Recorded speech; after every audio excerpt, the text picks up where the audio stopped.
Oi pessoal, estamos de volta com a cobertura especial da 24ª Convenção dos Contabilistas Capixabas e do 5º Seminário das Empresas de Serviço do Estado do Espírito Santo. Hoje vamos falar sobre os desafios de um prestador de serviço e o case da Alterdata. E para conversar com a gente, está aqui comigo Vladimir Carvalho, que é presidente e um dos fundadores da Alterdata Software, que hoje figura as 6 maiores empresas brasileiras de software. A Alterdata possui 130 unidades de negócio em diversas regiões, cerca de 2.500 colaboradores, 500 mil sistemas implantados e 1 milhão de usuários e 60 mil clientes ativos. Graduado em Direito, pós-graduado em Gestão e possui MBA em Negócios de TI. Recebeu o Prêmio de Empreendedor do Ano da Endeavor e revista Você S.A. e Empreendedor do Ano da Ernst Young. Lançou o livro Dicas de Gestão e Carreira de um Empreendedor, que trata de temas como administração de empresas, carreira profissional, empreendedorismo, liderança, motivação e sucesso nos negócios. Vladimir, seja muito bem-vindo ao Pode Contar. Muito obrigado pela oportunidade de estar junto aqui num evento contábil no Espírito Santo, levando conteúdos de reflexão. Perfeito, e a gente já inicia o nosso bate-papo. Quais são atualmente os desafios de um prestador de serviço? Nós estamos vivendo um problema muito complexo, porque a velocidade da sociedade está muito alta e o prestador de serviço, a essência da profissão é lidar com gente. Gente que precisa se reinventar. Eu costumo falar em muitas apresentações que tudo que o dinheiro compra é fácil. Preciso comprar um computador, eu compro, o dinheiro pega, eu fazer um prédio, não tem dinheiro, eu pego no banco. Tudo que o dinheiro compra é fácil. Mas o problema do prestador de serviço é que existem problemas que o dinheiro não compra, que é a mudança de mindset, a mudança da forma de pensar. Então, eu acho que a aceleração que as pessoas têm que ter hoje, o processo de reinvenção, o processo de você compreender que para ganhar escala você precisa de profissionais com uma outra forma de se comportar, isso realmente vem sendo um grande desafio e eu acho que os conselhos de contabilidade têm contribuído nesse aspecto, levando conteúdos como esse que eu estou trazendo, que são conteúdos que possam criar um desconforto. A minha expectativa sempre é que as pessoas, no dia que eu faço uma apresentação como essa, não durmam bem à noite. Eu quero que ele fique preocupado. O que ele tem que fazer a partir de amanhã para mudar o processo de funcionamento das organizações e da mente das pessoas que estão trabalhando dentro dos escritórios. Você falou em reinventar. Vamos voltar um pouquinho antes da pandemia e pós-pandemia. Então, aí uma mudança de perfil, né? Muitos tiveram que se reinventar pós-pandemia e na pandemia. Exatamente. A pandemia, ela foi uma disrupção. Tem algumas outras apresentações, que não é essa que eu estou fazendo aqui, mas existem outras que eu mostro um slide que tem um antes e um depois, com uma série de problemas antes e depois. E uma das essências, por exemplo, uma das principais mudanças, que antes nós estávamos numa sociedade de certezas, hoje nós estamos numa sociedade de incertezas. Perfeito. Eu não sei o que vai acontecer com a Alterdata daqui a 5 anos, eu não sei como a empresa vai ser daqui a 10 anos, eu não tenho certeza disso, mas eu tenho certeza que ela vai ser diferente de hoje. Perfeito. Por eu saber que ela vai ser diferente de hoje, eu tenho que criar mecanismos hoje para preparar a companhia para uma coisa que eu não sei o que é. Então, esse é um desafio violento. O escritório contábil, ele tem que ter a certeza hoje que daqui a 5 anos ele vai estar trabalhando completamente diferente. Então, ele tem que se preparar. Mas a pergunta que o contador faz, como é que eu vou me preparar com uma coisa que eu não sei o que é? Perfeito. Essa que é a magia, a gostosura da vida, é você se preparar a conta-gotas. Todos os dias, a cada livro que você lê, a cada congresso, a cada mensagem que você escuta, você melhora um pouquinho o processo, você muda uma rotina, você passa a atender o cliente diferente, você filtra, você capacita o teu time, aos pouquinhos, de tal forma que você vai criando um ambiente transformador, para que lá na frente não seja o dono do escritório, não seja o único inovador, mas todos na organização sejam inovadores, inventivos, criativos, para o tempo inteiro estar preparando a organização para uma outra coisa. Vamos falar agora sobre o case da Alterdata. Conta pra gente esse case de sucesso. A Alterdata, esse case está aqui no evento, por que exatamente? Um evento de contabilidade, né? Uma empresa de software, ela é muito parecida com um escritório contábil. Ela vende um técnico, ela tem relacionamento com o cliente, ela tem pagamentos mensais dos clientes, tem relacionamento, ela precisa prestar um serviço. Esse cliente o tempo inteiro está buscando a gente. Então, nossa história é muito parecida. Eu tenho 60 anos nesse momento. Eu fundei a empresa quando eu tinha 25. mas eu trabalho com tecnologia desde os 19. Então eu tenho 41 anos aproximadamente de tecnologia. Quando ela foi fundada, quando eu tinha 25 anos, meu sócio tinha 20. Nós éramos 2 meninos, mas a cabeça nossa já era diferente da média do mercado naquela época. Nós estávamos muito preocupados com o cliente e entender as necessidades do cliente. Eu falava muito para o time naquela época: quem manda no nosso negócio é o cliente, quem sabe da operação é o cliente, quem conhece as rotinas é o cliente. Nós temos que ter a capacidade de traduzir aquilo e trazer através de uma ferramenta. E por causa desse mindset, a companhia teve um crescimento exponencial. Então, em 34 anos, nós nunca deixamos de crescer, nem na pandemia. Nós nunca tivemos um ano com faturamento inferior ao ano anterior, sempre crescente. A gente nunca descontou um duplicado de banco, nunca pegamos dinheiro emprestado, nunca usei um limite de cheque especial na vida, porque a gente tem uma estrutura administrativa muito forte e a gente tem uma coisa que é a consciência que a empresa se reinventa de tempos em tempos. Em 34 anos, nós nos reinventamos 4 vezes. O que significa reinvenção numa empresa de serviço? É você jogar tudo fora e fazer de novo. O que é tudo fora? Não entendi. O que é isso? Tudo fora? Tudo fora é você fazer a venda diferente, fazer o marketing diferente, treinar as pessoas diferente, é contratar as pessoas diferente, é mudar os processos, os indicadores de performance, a maneira que você lida com o teu público. Nessas reinvenções, algumas delas foram por visão e outras foram por empurrão. Eu costumo falar muito em palestra que o empreendedor ele se move por visão ou por empurrão. Visão, as 3 primeiras foram visão, olhando o que estava acontecendo no mercado e vendo oportunidades e criando um novo motor, uma nova força motriz, destruindo o que nós tínhamos no passado. A última, a quarta que nós vamos ver agora, foi por empurrão, porque foi a pandemia. A pandemia veio e ninguém não avisou, esperava. Né? É exato. Ninguém esperava, não tinha planejamento. E nós tivemos que colocar 1.700 funcionários para trabalhar em home office em 4 dias. Então, não estava planejado. E a partir dali você começa a pensar: como é que eu vou controlar as pessoas? Então, eu tenho que mudar meus métodos. Como é que eu vou vender se eu não consigo falar com o cliente? Eu tenho que mudar a estrutura de vendas.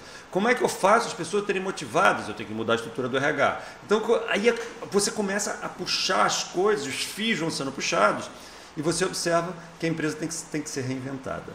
Hoje, nós estamos em 2023, a Alterdata é completamente diferente que ela era em 2020, quando a pandemia aconteceu. Fruto desse momento de transformação. Então, você já falou alguns números da companhia aí, nós somos a 5ª maior empresa de software do país, nenhuma que está na nossa frente é da área contábil, então nós somos a maior do país na área contábil.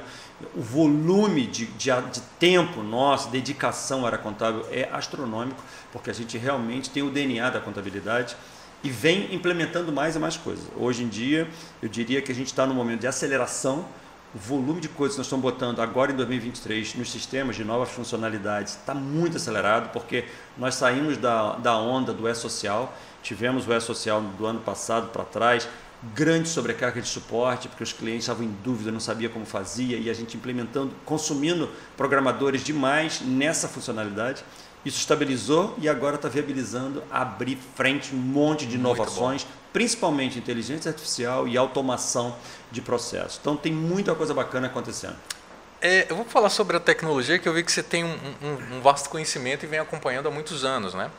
A tecnologia ela provocou uma verdadeira revolução em várias profissões e com a contabilidade não seria diferente. Na sua visão, o profissional da contabilidade está preparado assim, para essa nova era tecnológica? Essa pergunta é bem legal, cara, porque a gente vê que ao longo dos anos as profissões vêm se transformando, como você falou. Se você pensar bem, você conhece algum arquiteto hoje que trabalha da mesma forma que ele trabalhava há 15 anos atrás? Não. Não existe. Ele trabalhava com pranchetas, calculadoras, hoje usa software de CAD que desenha os projetos. Um dentista? Não. O dentista tem equipamentos super modernos. Um médico? Também não. Essas profissões já foram reinventadas. As profissões já aconteceram um boom. Agora, se você pensar bem hoje, existem contadores que trabalham exatamente como trabalhava 15 anos atrás. Porque o boom da profissão está acontecendo agora. Agora. Se nós fizermos uma entrevista dessa daqui a 5 anos, eu vou te dizer que não tem mais contador como trabalhava lá atrás, porque nós estamos no meio do boom. Quando você está no meio desse boom, é um momento de transição que alguns vão passar para o lado de cá do muro, outros não vão. Então, a pergunta é, os contadores estão preparados? Não. Todos estão preparados? Não. Muitos estão? Sim. Muitos estão mais rápidos que outros? Sim. Qual é a magia nesse momento? É o contador entender que o sucesso do passado não garante o sucesso do futuro. Perfeito. Isso significa que um contador super estabelecido, ele está ameaçado por alguém que está entrando na profissão agora. Nunca um contador que entrou na profissão está com tanta vantagem como tem agora, porque ele tem chance de chegar mais próximo de um contador estabelecido, com muitos clientes, com marca consolidada, porque ele tem que repensar as gerações, ele tem que entender a geração Z, ele tem cliente mais jovem que quer ser atendido de uma forma diferente, ele vai ter funcionários mais jovens que precisam ter uma pegada diferente. Perfeito. Então, a mudança de comportamento do profissional, ela tem que ser feita drasticamente. E por isso é tão importante congressos como esse, que abrem a mente de contadores super estabelecidos, super profissionais, mas que precisam ajustes naquilo que não é técnico. Porque o que é técnico ele já é muito bom. Perfeito. Uma curiosidade, eu li recentemente na internet que foi feita uma pesquisa, foi feita uma entrevista com o ChatGPT. Aí perguntaram quais são as profissões que vão acabar daqui a alguns anos. O ChatGPT listou 80 profissões. Aí ele deu prazo de início e fim. Então, a primeira, você viu, a primeira redator, revisor de texto, elas já estavam... acabaram. E não são 80, são 100. 100. E o contador estava lá entre a 20ª e a 25ª. Então, a inteligência artificial está dizendo para nós que, olha, essa profissão daqui a um tempo vai acabar. O que você acha disso? Os assim? contadores... Que a inteligência artificial tal. Eu estou dizendo para vocês que a profissão de vocês... Essa lista é bem impressionante. É impressionante. É impressionante porque ele começa listando em 5 anos e em 10 anos, 15 anos. O Exato. contador entrou em 10 anos. Exatamente. 10 anos. Ele não quis dizer lá que vai acabar a profissão, porque é impossível, mas ele quis dizer lá que ela vai ser impactada de uma outra forma. Isso é totalmente possível, porque o ChatGPT é uma das inteligências artificiais que vão contribuir nesse processo, mas existem dezenas e dezenas de coisas que estão sendo utilizadas hoje em dia que vai afetar. Perfeito. Muitos contadores ainda não entenderam que esse processo ele é amigo e não inimigo. Ele é algo que tem que otimizar os processos. Perfeito. Por exemplo, eu já dei algumas entrevistas falando sobre o ChatGPT para programadores, que vai substituir os programadores, porque ele escreve código-fonte. Na verdade, ele não vai substituir, mas ele vai ajudar. Na Alterdata a gente já está usando. Legal. Então, os programadores têm dificuldade de uma rotina. Precisa acessar um componente lá na Europa de uma empresa. Você pergunta, o GPT gera o código-fonte para acessar aquela plataforma. Ele conseguiria fazer isso, mas o programador, mas demoraria 2 dias. Agora ele consegue fazer em 2 minutos. Perfeito. Então, é esse tipo de coisa. Então, é muito importante que o contador entenda que isso não vai acontecer do dia para a noite, mas vai acontecer lentamente nesses 10 anos. Significa que se você, como contador, ficar parado, esperando esses 10 anos chegarem, quando chegar, você vai ser pego de calça curta, atrasado. É muito importante que você comece a fazer pequenos ajustes na estrutura e ir absorvendo essas tecnologias para quando vier a onda maior, isso não ser um problema para você. Perfeito. Porque você já está adaptado a essas novas estruturas, essas novas tecnologias. E eu chamaria atenção para uma coisa que é importante. Na minha concepção, tudo que o contador faz que é técnico, balanço, fechamento de resultados, cálculo de tributos, tudo que é técnico, que hoje é a maioria do que ele faz. Isso, para mim, não representa 30% do sucesso dele. 30%. Os outros 70% são os outros soft skills, as outras competências que ele tem que ter, que aí tem a ver com esse papo nosso aqui. E está muito em alta, né, soft skills, né? Muito em alta. Muito, mas o contador ele tem um problema parecido com o programador. Eu sou um programador por natureza. A gente é muito técnico. A gente na faculdade, cara, o contador na faculdade só estuda débito e crédito, força de expressão. Estou falando, quer dizer, só estuda coisas técnicas. É igual a faculdade de TI. Na faculdade de contábeis, não ensina o contador a vender, a participar de reuniões, a liderar, a contratar pessoas, a motivar times, ter empatia. Não ensina nada disso. E esse reflexo que você está falando reflete até o posicionamento do profissional da contabilidade perante a sociedade. Porque quando que se procura o profissional da contabilidade todo ano? Na época do imposto de renda e só. A sociedade percebe o contador de uma forma errada. Então... Muito pelo comportamento do contador histórico. E essa mudança tem que partir de dentro para fora. O governo exige tanto que o contador trabalha mais, no passado mais, hoje um pouco menos, mas no passado o contador trabalhava muito mais para o governo do que para o cliente dele. Perfeito. E esse quadro vai mudar. Então é importante que as pessoas tenham um estalo, observe uma virada de chave na cabeça de que você precisa se capacitar e pensar um pouco diferente. Né? Vamos falar um pouquinho dessa sua experiência que eu volto a dizer sobre políticas públicas. A gente tem aí, você como empresário, aí produz software, não é isso? E aí eu queria saber esse incentivo do governo, principalmente do Ministério da Ciência e Tecnologia, que cria programas para transformação digital, para cursos. Como você avalia esse apoio do governo, ou você acha que deveria ter mais políticas públicas para isso?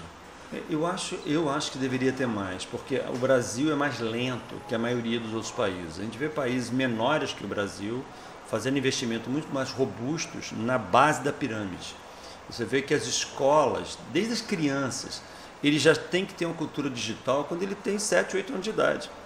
Para ir subindo, e quando ele escolher uma profissão, ele ser um profissional que tenha competitividade internacional. Hoje não tem isso. Então as pessoas aprendem as coisas muito soltas, sem método. Isso gera dificuldades lá na frente. Quando ele entra para uma faculdade de contábeis, por exemplo, ele não tem a base tecnológica para saber que ferramentas ele tem que usar, por um problema de políticas públicas desde a infância. Perfeito. Empresas como a Alterdata, a gente recebe na empresa mais ou menos 800 currículos por mês, querendo trabalhar na empresa. A gente tem mais ou menos 70, 80 vagas abertas todo mês e não consegue preencher. Recebe 800 currículos, tem 80 vagas abertas e não consegue preencher, por falta de qualificação. Então eu acho que o governo federal tem um papel importantíssimo nesse processo e algumas organizações estão criando as suas estruturas. A Alterdata, por exemplo, ela criou recentemente o projeto Galileu, que é um projeto bem bacana, que é social, para a formação de jovens carentes de comunidades, de favelas, para que tenham conhecimento e se transformar em programadores. Perfeito. Nós estamos fazendo uma triangulação com algumas empresas que são sponsors ali, são padrinhos do projeto, e a gente pega esses jovens, em 7 meses a gente coloca um menino ou uma menina para ganhar mais que os pais dele. Perfeito. Porque consegue jogá-los numa profissão que é uma profissão bacana, bem remunerada e respeitada. Agora, quem devia estar fazendo isso é o governo. E aí que eu entro mais uma vez, que eu vejo algumas empresas, elas começam como startups, e aí elas têm um incentivo e depois elas vão trabalhar fora do país. Elas se internacionalizam, porque aqui não tem o apoio que deveria ter. Exatamente, exatamente. Isso é muito comum e mais ainda depois da pandemia. Da pandemia para cá, as empresas de tecnologia no Brasil inteiro perderam muitos profissionais para outros países. Perfeito. Porque a gente tem, primeiro, uma legislação trabalhista complexa. Sim. Então, quando você, um programador, por exemplo, recebe uma proposta, como já aconteceu com a gente, de uma empresa da Noruega, essa empresa não paga fundo de garantia, não paga 13º, não paga férias, não paga nada. Ele não está regido pelo regime aqui no Brasil. Tá. Então, os custos aqui no Brasil são tão altos que a gente não consegue competir com €1 sem pagar imposto. Então é um problema. Então, realmente, existe um embrolho aí no meio dessa estrutura que envolve investimentos do governo, envolve iniciativas públicas que tem que ser tomada, mas não podemos isentar que muitas das vezes a iniciativa privada pode fazer sua parte. Então acho que a gente não pode ficar esperando tudo do governo sem se mexer. A Alterdata nasceu em Teresópolis, no Rio de Janeiro, uma cidade pequena, com 170 mil habitantes. Hoje é uma empresa com 2.000 pessoas. A economia da nossa cidade é a agricultura. Já tenho uma ideia, nasceu uma empresa de tecnologia. A gente nunca ficou esperando do governo. A gente criou uma universidade corporativa, criou centros de treinamento. A nossa universidade corporativa treina atualmente 90 mil pessoas por ano. Isso significa que são os funcionários dos nossos clientes. Nós não queremos fornecer para os clientes apenas software. Nós queremos ajudar o desenvolvimento de competências nos funcionários dos clientes. Porque isso, na minha concepção, é a essência de um país próspero. É a gente ter gente de qualidade evoluindo continuamente, né? Admir, é um papo muito interessante falar sobre tecnologia, né? O país, eu acho que, embora a gente tenha alguns problemas, mas é um país que desponta na área de tecnologia. Está atrás, está sempre antenado, né? A gente sempre vê algumas profissionais se destacando no mercado, né? Porque querem que a transformação digital chegue para todos, eu acho que é o seu caso também, para que todo mundo tenha acesso à informação, né, digital. Mas eu quero agradecer a sua presença mais uma vez aqui no Pode Contar. Volte sempre. Se quiser deixar um recado, uma mensagem para quem está nos assistindo, fique à vontade. Tá, muito obrigado pela oportunidade. Eu acho que esse tipo de trabalho, de ter esse tipo de entrevista, acho que é muito bacana, porque como o contador é um profissional de serviço, ele precisa de inspirações e referências. Ele precisa de entender o ritmo das alterações que estão acontecendo no mundo, e não só na profissão dele. Porque o contador, ele move um país. É uma profissão linda, é uma profissão que tem condições de contribuir para nós termos um país melhor. Vocês controlam todas as empresas do país e a Alterdata ela tem a intenção de ajudar a construir essa estrada para vocês terem cada vez mais sucesso. Nós não sabemos aonde vai chegar essa estrada, porque essa é a magia, a coisa linda da vida. Então, conta com a Alterdata para estar junto de todos vocês, para vocês terem cada vez mais sucesso nesse futuro incerto. É isso, muito obrigado. O Pode Contar volta na semana que vem. A gente se vê. Tchau.